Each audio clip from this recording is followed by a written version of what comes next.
많은 사람들이 아침마다 카페인 섭취를 위한 커피를 떠올리지만 요즘 들어 레몬물을 찾는 사람들이 많아지고 있습니다. 이 작은 변화가 건강에 있어 얼마나 큰 변화를 가져다 줄 수 있는지 그 숨겨진 비밀을 이야기하고자 합니다. 첫 번째로 수분 공급의 측면입니다. 인간의 몸은 수분으로 크게 구성되어 있으며 아침에 레몬물을 마시는 것은 자는 동안 잃어버린 수분을 보충하는 좋은 방법입니다. 레몬의 상큼한 맛이 가미된 물은 그냥 물보다 더 매력적으로 다가와 더 많은 수분 섭취를 유도합니다. 두 번째는 면역력 강화입니다. 레몬은 비타민C 함량이 높은 과일로 잘 알려져 있습니다. 매일 아침 레몬물을 마시는 것은 비타민C를 통해 면역 체계를 강화시켜 감기나 독감과 같은 질병에 대한 방어력을 높이는 데 도움을 줍니다. 또 다른 효과는 독소 배출입니다. 레몬물은 간의 기능을 돕고 몸에 축적된 해로운 물질을 제거하는 데 기여합니다. 이는 결국 더 맑은 피부와 건강한 신체를 유지하는 데 중요합니다. 네 번째로 다이어트 보조 효과를 들 수 있습니다. 레몬물 속의 팩틴 섬유는 식욕을 억제하는 역할을 합니다. 또한 신진대사를 촉진하여 체중 관리에 도움을 줄 수 있습니다. 다섯 번째는 소화 개선입니다. 레몬물은 소화액의 생성을 촉진시켜 소화 기능을 돕습니다. 특히 아침에 따뜻한 레몬물 한 잔은 소화기를 자극하여 하루 종일 소화가 잘 되도록 해줍니다. 여섯 번째로 피부 건강을 위한 필수 요소입니다. 레몬의 비타민C는 피부 콜라겐 생성을 촉진시키고 항산화 작용을 통해 피부 노화를 막는 역할을 합니다.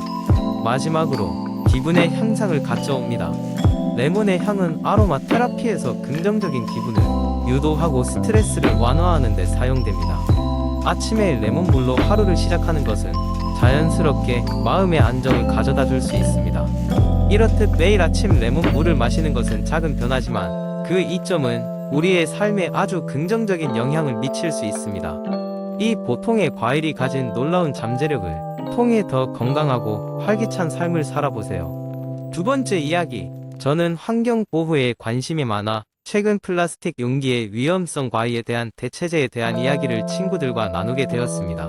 우리는 커피숍에 모여 이야기를 시작했어요. 우선 플라스틱 용기가 얼마나 위험한지에 대한 이야기를 해보겠습니다. 플라스틱은 분해되기까지 수백 년이 걸리고 그 과정에서 유해한 화학 물질이 환경으로 누출될 수 있습니다. 보통 플라스틱 용기는 한번 사용 후 버려지는데 이는 엄청난 양의 쓰레기를 양성하고 있죠. 바다에 버려진 플라스틱은 해양 생물에게 치명적인 영향을 미칩니다. 거북이나 조류가 플라스틱을 먹이로 오인해 삼키는 경우가 많아서 그들의 생명을 위협하게 되죠. 이야기를 나누던 중 친구 중 한 명이 최근 공부했던 자료를 언급하더군요. 플라스틱의 미세 입자가 우리 식수에까지 스며들고 있다는 연구 결과였습니다. 이는 직접적으로 인간의 건강에도 위협이 되며 특히 호르몬 교란을 일으킬 수도 있다고 합니다. 우리의 미래 세대를 생각하면 이 문제를 더 이상 방치할 수는 없는 것 같았습니다. 그렇다면 플라스틱의 대체제로는 무엇이 있을까요? 대표적인 방법은 재사용이 가능한 재질의 용기를 사용하는 것입니다. 예를 들어 유리나 스테인레스 스틸 용기는 환경에 덜 해롭고 위생적이기도 합니다. 그리고 최근에는 생분해성 플라스틱 사용이 늘고 있습니다. 이러한 플라스틱은 자연 환경에서 속히 분해되어 환경에 부담을 덜 주게 됩니다. 설탕 또는 옥수수 전분을 원료로 만들어지며 일반 플라스틱과 달리 이산화탄소 배출량을 줄이는 효과도 있습니다. 또한 다른 한 친구는 최근 버섯 가루를 이용해 용기를 만드는 스타트업에 대해 이야기했습니다. 졸졸 설명하길 이 용기는 완전히 생태 친화적이라 환경에 거의 해를 끼치지 않으며 사용 후 버리면 빠르게 분해된다고 합니다. 이 외에도 종이를 기반으로 하여 효과적인 수분 차단 기능을 가진 친환경 용기도 많이 사용되고 있습니다. 마지막으로 우리가 소비자로서 할 수 있는 행동에는 어떤 것들이 있을까 고민하게 되었습니다. 일회용 플라스틱 사용을 줄이는 노력과 개인 컵이나 병을 사용하는 작은 실천도 큰 변화를 가져올 수 있다는 사실을 다시금 깨달았습니다. 결론은 플라스틱 문제는 단순히 하나의 재료만의 문제가 아니라 우리의 생활 방식 전체를 되돌아보고 함께 대책을 마련해야 하는 문제라는 것을 알게 되었습니다. 이러한 작은 관심과 노력이 결국 더 큰 변화를 만들 수 있겠지요. 그날 커피숍을 나서며 모두가 뭔가를 깨닫고 각자의 실천 방법을 찾아보는 계기가 되었던 것 같습니다. 세 번째 이야기. 어느 날 아침, 김현수는 아침 식사를 준비하며 식탁에 놓인 다양한 비타민제들을 바라보고 있었다. 최근 건강에 대한 걱정이 많아지면서 건강 보조 식품에 대한 관심이 커졌고 친구들도 하나둘씩 추천해주다 보니 어느새 현수의 식탁은 다채로운 병들로 가득 차게 되었다. 이번 주말 그는 드디어 이 비타민제들이 자신의 건강에 정말 필요한지 알아보기로 결심했다. 우선 현수는 비타민제의 종류를 하나씩 정리하기 시작했다. 비타민 C, 비타민 D, 비타민 B 복합체, 오메가-3, 프로바이오틱스, 그리고 멀티비타민 등 그가 일주일 동안 챙겨 먹고 있는 다양한 제제들이 열거되었다. 현수는 인터넷 검색과 전문가 인터뷰를 통해 비타민제의 역할과 필요성에 대해 조사하기 시작했다. 비타민 C는 면역력을 강화하고 피로 회복에 좋다는 것을 알았다. 그의 직업 특성상 사람들과 자주 접촉하는 일이 많았기 때문에 비타민 C 섭취는 어느 정도 의미가 있어 보였다. 이어서 비타민 D를 조사한 결과 햇빛을 충분히 쬐지 못하는 현대인들에게 꼭 필요한 비타민이라 느껴졌고 특히 뼈 건강에 큰 영향을 미친다는 사실을 알게 되었다. 그러나 비타민 D 복합체에 대해 알아보는 도중 그의 식단만으로도 충분히 섭취가 가능하다는 의견이 대다수라는 걸 깨달았다. 그는 이미 균형 잡힌 식단을 유지하고 있었기 때문에 굳이 추가적인 보조제가 필요하다고 생각되지 않았다.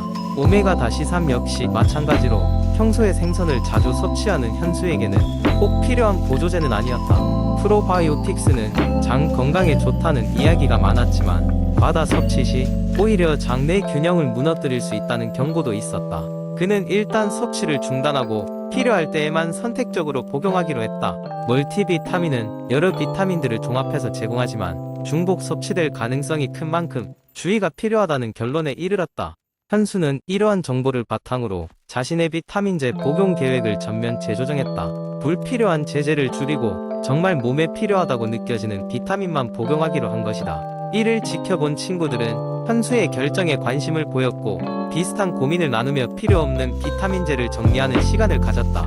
이 경험을 통해 현수는 과잉된 정보 속에서 스스로에게 가장 중요한 것을 찾아내는 능력을 키울 수 있었다. 자세한 검토 과정을 거친 뒤 이제는 목표와 목적에 맞는 제재를 선택할 수 있게 되었고 이는 그의 생활에 있어서도 큰 변화를 가져왔다.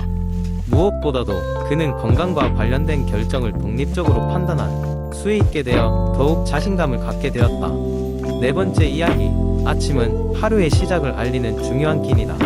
특히 대사 작용을 증진시키고 하루를 에너지 넘치게 보내기 위해서는 올바른 아침 식사를 선택하는 것이 중요하다. 현대 사회에서는 바쁜 일정으로 아침을 거르는 사람들이 많지만 이는 대사 저하를 초래할 수 있다. 따라서 오늘은 대사 증진을 위한 아침 식사 준비법에 대해 이야기해보려 한다. 준비의 첫걸음은 무엇보다도 신선한 재료를 고르는 것이다. 신선한 과일과 채소는 비타민과 미네랄의 보호이며 항산화 작용을 통해 몸의 노폐물을 제거하는 데 도움을 준다. 예를 들어 블루베리, 딸기, 시금치, 케일 같은 재료는 아침에 섭취하기에 적합하다. 이러한 재료들을 아침 샐러드로 만들어 먹거나 스무디로 섭취하는 것도 좋은 방법이다. 다음으로는 단백질의 중요성을 강조하고 싶다. 단백질은 대사를 촉진하고 근육 형성을 도와주며 포만감을 오래 지속시켜준다. 아침에는 계란, 그릭 요거트, 콩 등의 재료를 활용하여 단백질이 풍부한 메뉴를 구성할 수 있다. 예를 들어 오믈렛에 시금치나 버섯을 추가하여 영양을 더할 수 있으며 그 위에 아보카도를 올려 건강한 지방을 보충해 줄 수 있다. 복합 탄수화물 역시 중요하다. 아침에는 특히 오트밀이나 통곡물 빵을 추천한다. 이러한 탄수화물은 서서히 소화되기 때문에 혈당 수치를 안정적으로 유지시켜주고 오전 내내 에너지를 공급해준다. 오트밀에 베리류와 꿀을 추가하여 단맛을 더하거나 통곡물 빵에 아보카도와 함께 토마토 슬라이스를 얹어 먹는 것도 훌륭한 선택이다. 마지막으로 유제품이나 대체 우유를 선택할 수 있다. 우유는 칼슘과 비타민 D가 풍부하여 뼈 건강에 도움을 주며 아침에 한 잔의 우유는 하루의 칼슘 섭취량을 채우는 데 유리하다. 만약 유제품을 피하고자 한다면 아몬드 밀크나 두유 같은 대체품을 선택하는 것도 좋은 방법이다. 이제 이러한 원칙들을 바탕으로 하루를 시작할 준비가 되었다면 아침 식사를 통해 신체가 필요로 하는 영양소를 충분히 공급해주는 것이 중요하다. 이를 통해 대사는 활성화되며 하루 종일 에너지를 유지할 수 있다. 이렇게 준비한 아침 식사는 단순히 배를 채우는 것을 넘어 몸과 마음을 활기차게 만드는 데 도움을 줄 것이다. 자신만의 아침 식사 루틴을 만들어 보자. 매일 아침 두근거리는 기대로 하루를 시작할 수 있을 것이다. 다섯 번째 이야기, 기온이 떨어지는 겨울철. 많은 사람들이 따뜻한 실내에서의 생활을 선호합니다. 하지만 아무리 실내가 편안하다고 하더라도 건강을 위해서는 꾸준한 운동이 필수적입니다. 특히나 최근 몇 년간 외부 환경의 변화로 인해 많은 사람들이 집에서 운동을 시작하게 되었고, 그로 인해 홈트레이닝이라는 새로운 운동 문화가 자리 잡게 되었습니다. 예전에 운동은 체육관이나 피트니스 센터에서 해야 한다는 인식이 강했지만, 유튜브나 다양한 앱의 출연으로 언제 어디서든 자신에게 맞는 운동을 찾고 이를 연습할 수 있게 되었습니다. 집이라는 공간은 편안하고 안전한 느낌을 주기 때문에 처음 운동을 시작하는 사람들에게도 부담 없이 다가갈 수 있습니다. 홈트레이닝의 장점 중 하나는 시간과 장소에 구애받지 않고 운동할 수 있다는 점입니다. 아침 잠에서 깨어난 후 자기 전에 스트레칭을 하며 하루를 마감하거나 점심시간짬을 이용해 잠시 땀을 내는 것도 가능합니다. 이러한 유연성 때문에 많은 사람들이 홈트레이닝의 매력을 느끼곤 합니다. 전신 운동의 경우 특별한 장비가 필요 없이 몸 자체만으로도 충분히 좋은 효과를 낼 수 있습니다. 대표적으로 플랭크, 스쿼트, 팔 굽혀 펴기, 자전거 운동 등이 있습니다. 이런 간단한 운동들은 다리를 탄탄히 하고 복근을 강화하며 상체 근력을 기르는 데 도움을 줍니다. 플랭크만 하더라도 복근뿐 아니라 어깨, 손목, 다리까지 전체적으로 체력을 길러주는 효과가 있습니다. 또한 요가 매트를 펼치고 하는 전신 스트레칭은 몸의 유연성을 키워주며 긴장했던 근육을 풀어주는 역할을 합니다. 양손을 머리 위로 올려 큰 원을 그리며 돌려주거나 척추를 천천히 굽혔다가 펴주며 깊게 숨을 내쉬면 하루의 피로가 사라지는 것을 느낄 수 있습니다.